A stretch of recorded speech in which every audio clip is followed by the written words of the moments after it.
And I'll be honest with you, yo, if I was in the Spider-Verse, I'd be trying to get Gwen's number 2 because Gwen was hot in this motherfucker, okay? Gwen Stacy was, I don't know if they did something more to the shape of her character because I didn't see her like this in the other movie. But this one here, I'm like looking like, oh boy, Rashad, here you go again. First, not Mr. Incredible. First, Mrs. Incredible with all that ass, and then She-Hulk with all that ass. I said, Gwen Stacy looking kind of hot. Shit, I said, between her and Miles Morales' moms, I said, look, both of those animated characters can get it twice on Sunday.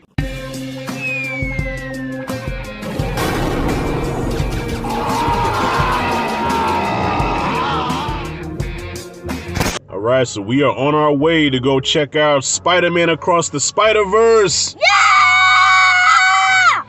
And before we did that, we had to stop by, make a pit stop to Burger King. I don't feel like spending $20 on no popcorn. So we decided before the movie, in the spirit of Spider-Man. You always buy popcorn. I know, but we ain't getting popcorn today. Instead, we're trying this. Let's see if we get a good picture, get a good thing of that. Look at that. This is the Spider-Verse Whopper from Burger King. All right, so just to get a better look at the burger here, we have the bun, which of course is red with the seeds. All right, we got the lettuce, tomato. I thought it was supposed to come with cheese. Oh yes, this has Swiss cheese on there. Okay, so we got lettuce, tomato, pickle. Got some Swiss cheese action happening. I'm gonna try it first. Damn. No, where's the dip? Oh, that's so good. Tastes like a regular Whopper though, which is not a bad thing, but just a red bun. They just put red dye on the bun, but other than that, it just tastes like a regular flame broiled Whopper. Yeah. Which kicks the Big Mac's ass every day, twice on a Sunday. What do you think about the boy? Lick your lips, son. Man, how was your first Whopper experience? 2 hands. You got to hold it with 2 hands, boy. That's a man sandwich. Look at that. Yeah, eat that shit, boy. Yeah, that's a man sandwich. All right, so the Whopper, the Spider-Verse Whopper gets Siskel Ebert 2 thumbs up. 10 out of 10. I love the Whopper. But what you think about the Spider-Verse Whopper? Good. All right, why are you breathing like Biggie? We just pulled up to the theater here. We just finished our Spider-Verse Whopper. I'm about to go check out the Spider-Verse. So before we go in there, Boog, what's your expectations for the film? Meaning, well, what do you expect watching it? I expect some deacons. Some who? Some deacons? Deacons, like some action. Detents. Like action. Action, intensity. Oh, I'm about to say, what the hell is detents? Okay, you expected some action, some intense. I'm expecting also some action. I expect for them to raise the bar from what they did in the first movie. And so we're going to probably get more Spider-Men, more Spider-Villains, a more emotional story. We're going to delve deep into Gwen and Miles Morales' relationship and Miles Morales' evolution as a character. You know what I'm saying? Because the first Spider-Verse was his origin, and now we get to expand on the character of Miles Morales, and I'm excited. So I'm expecting some dope stuff, and you expect it to be dope? Well, let's do this. Run it! 2 hours later. All right, so this was not how this review was supposed to go. I was supposed to shoot this in my car with my son, out of the theater reaction, and this little joker was in one of those modes where we're walking out the theater. I want an icy. Can I get icy? I said, boy, we ain't getting no icy. So he was in whiny mode. He was in brat mode. Had to put him in a timeout. I was gonna try to shoot the video anyway, but he was just in a pissy mood. So I said, you know what? I'm just gonna shoot this dolo. And come to find out, it's because he had a long night last night. He was up to 2 o'clock in the morning playing Fortnite, and he was just grumpy and, you know, cranky and sleepy. Which showed, too, because of the movie. Now, remember how y'all was laughing at me last week? We was like, oh, Rashad, your son exposed you. I wish I could have caught him, but when he fell asleep, I was driving. So as soon as I pulled off, he went right to sleep. I was like, damn, I couldn't catch it. But yeah, so all y'all laughing about me falling asleep, damn it, he did it in the movie this time. So shut up. Spider-Man Across the Spider-Verse, you know what? I believe in divine intervention. Everything happens for a reason, because I really want to talk about this film without losing anybody, because I'm pretty sure...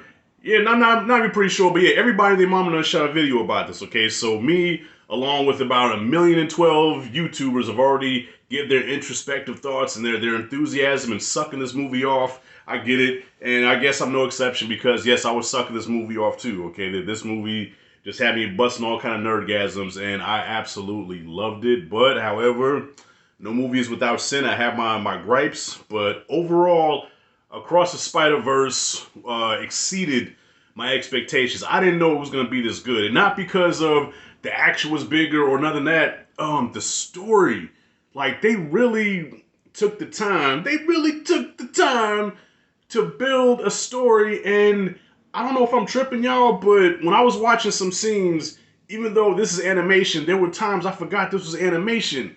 Not because the animation was good, but well, that too, because the detail in their face and their expressions and just the emotion, I forgot at times I was watching an animated movie. You know what I'm saying? I'm like, damn, this shit feels real. And it's getting me right here. So yeah, this movie had a lot of heart. It got me in the feels a lot of times. And by the way, this is non-spoiler, so I'm not really spoiling nothing here. But this movie got me in my feelings a lot of times, so I didn't miss the action. Now, when you go to see a Spider-Man movie, of course you're expecting some web slinging, you're expecting some Spider-Man action, and there's plenty of that in here. But when it was not on the screen, I didn't miss it. But at the same time, I'm thinking to myself, as much as I dug this movie, I wonder if kids are going to feel the same way. Because at the end of the day, Spider-Man is for kids. All right. And also big kids like myself. But this is for the children. Okay. It's for the kids. It's for the little kids. And so my son, I'm noticing he's getting bored. He's sliding out of his chair and doing this wiggling shit. And, you know, got ants in his pants and he needs to dance. And, oh, I'm going to take a nap right now. I said, no, the hell you ain't. You take a nap. You give me my $12.79 back. Don't play that shit. You know, I don't know, man. Maybe that Whopper got him the itis or something. I don't know. But look, you waking your ass up. So, it was starting to lose him a little bit, and I can understand why. Because okay, put myself in the mind of a 7-year-old. I'm like, okay, can this shit pick back up? Because when you're watching, like I said, when you watch Spider-Man, you're expecting nonstop, but it wasn't like that. So I think this movie is more for the man-child than it is for the actual child. I think some kids might get a little bored with this. I think, you know, they're not going to understand the family dynamic, the relationship dynamic. And not to say that kids are stupid. You know, for the most part they are. But not to say that kids are stupid that they won't be able to follow it. But they're just not going to give a shit. I cared. I dug it. And then by the time the film went off, like I said, I'm not going to go into spoilers, but all I'm going to say is this. When the credits started rolling, I said, so they just Empire Strike Backed us. Okay, so they just Infinity Warred us. And as much as people love Empire Strikes Back, take yourself to 1980 before Return of the Jedi even existed. They had to wait 3 years to get Return of the Jedi. 3 fucking years. Alright, from that. So, yes, this does end at a cliffhanger where, now watch my clock, I said, wait a minute. I said, okay, there's a lot to be resolved here, and there's probably like 10 minutes left in the movie. What's going on? And sure enough, we got Empire Strike Back. We got Infinity Ward. But difference between Infinity War and this movie is that Infinity War gave me enough to where I'm like, okay, I'm full off of this movie. Okay, I could wait another year before we get more about what happened. So Infinity War, even though I was dying to know what happened, but because I got so much, I was like, all right, cool.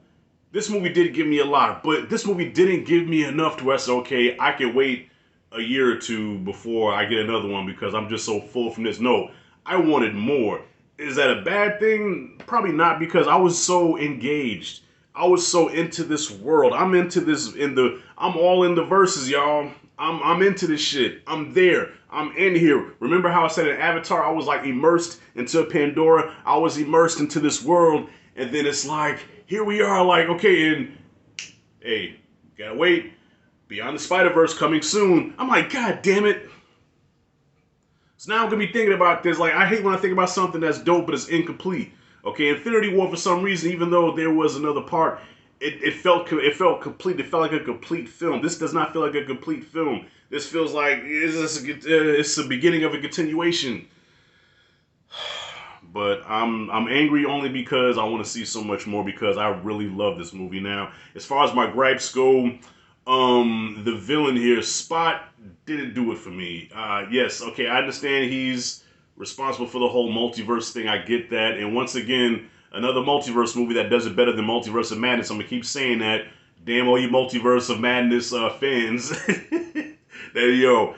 Once again, it did it better than that. But yeah, so he's involved with this, right? But this is probably the first Spider-Man movie that I've ever seen where it really didn't focus on the villains. Because, you know, just like Batman, you watch a Spider-Man movie, you know, okay, who's the villain? That's the first thing you ask, okay, who's the villain? And the movie kind of centers around that. But this time, the movie didn't center around the villain at all. I think there was probably like a 20-minute stretch where the villain Spot wasn't even around. He wasn't even there. It was just about the spider variants and that whole thing and the lore. But I was there for it. I said, okay, just like the Batman, where it's not focused on the villain, I'm like, damn, now I really care about Spider-Man and all the variants, you know, just like I did with the Batman last year. So even though Spot not really being around didn't bother me, but when he was around, I didn't feel the threat with him. You know, he was a goofy, awkward character, you know, and I'm pretty sure he's going to be probably even more menacing in the next movie. I guess this is like his origin story, but I didn't feel the threat with him at all. So if you talk about Spider-Man movies with the worst villains,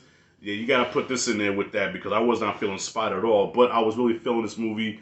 I really loved the character of Miles Morales. I mean, growing up in the 80s, you know, Peter Parker was always my Spider-Man. But I gotta say now, as a 43-year-old man with some gray coming in his beard, okay, I think right now Miles Morales is my Spider-Man. This is the Spider-Man that I can relate more to. This is the Spider-Man, and I know what you're saying. Well, Rashad, that's because he's black. Well, okay, have you looked at me, goddammit? All right. Yes, I'm a light-skinned black dude from New York who can pass for Dominican and Puerto Rican, but he's actually half Puerto Rican for real. So I can relate to Miles Morales more than Peter Parker, all right? Kick rocks. And so the whole New York thing, even down to the bodegas and the damn Jamaican beef patty in the microwave, all right, I relate to all that shit. Okay, and one more thing I want to say too, there was some controversy with this where Dr. Umar Johnson, if you know who that is, he made some controversial statements about how black kids shouldn't watch this because it teaches about the jungle fever, about how Miles and Gwen have their relationship, and you know that's you know he's not down with interracial relationships. Man, shut up. I'll fuck with Dr. Umar Johnson, but in this case, man, shut up. All right, at the end of the day, you love who you want to love, and I'll be honest with you, yo, if I was in this Spider-Verse, I'd be trying to get Gwen's number 2 because Gwen was hot in this motherfucker, okay? Gwen Stacy was, I don't know if they did something more to the shape of her character because I didn't see her like this in the other movie, but this one here, I'm like looking like, oh boy, Rashad, here you go again. First, not Mr. Incredible, first Mrs. Incredible with all that ass, and then She-Hulk with all that ass. I said, now I said, Gwen Stacy looking kind of hot. Shit, I said, between her and Miles Morales' moms, I said, look, both of those animated characters can get it twice on Sunday. So let's see, don't want to lose nobody here because I know there's a million reviews and y'all probably going to click off of this motherfucker in the first 2 or 3 minutes anyway. So wrapping it up, y'all, I really dug Across the Spider-Verse. Weak villain though, runtime a little long, you know, probably felt it a couple of times, but still I was totally engaged, I was totally into the story. That's all I can say. Like I said, I don't think it's for kids, but I think it's for most men children like myself. I think we're the real audience for this film and not the age bracket of like say 5 to maybe 10 years old. I think they might be a little bored with it. But on that note, I'm gonna give this movie, I'm gonna give it an A, solid A. One of my favorites of the year. Really dug this joint. Miles Morales is now officially my Spider-Man. No diss to Peter Parker. And speaking of Peter Parker, he was almost useless in this movie. You know what I'm saying? I don't want to give away what his character was, but yeah, Peter Parker in this movie was really forgettable. He was kind of an expendable character, all right? So yeah, A is what I got. What did you guys think about it? Comment freely below. Let me know what you thought. If you like and dig this content, hit that like and subscribe notification bell in the corner. This is Rashad G signing out. See you in the next Bumbleclot video.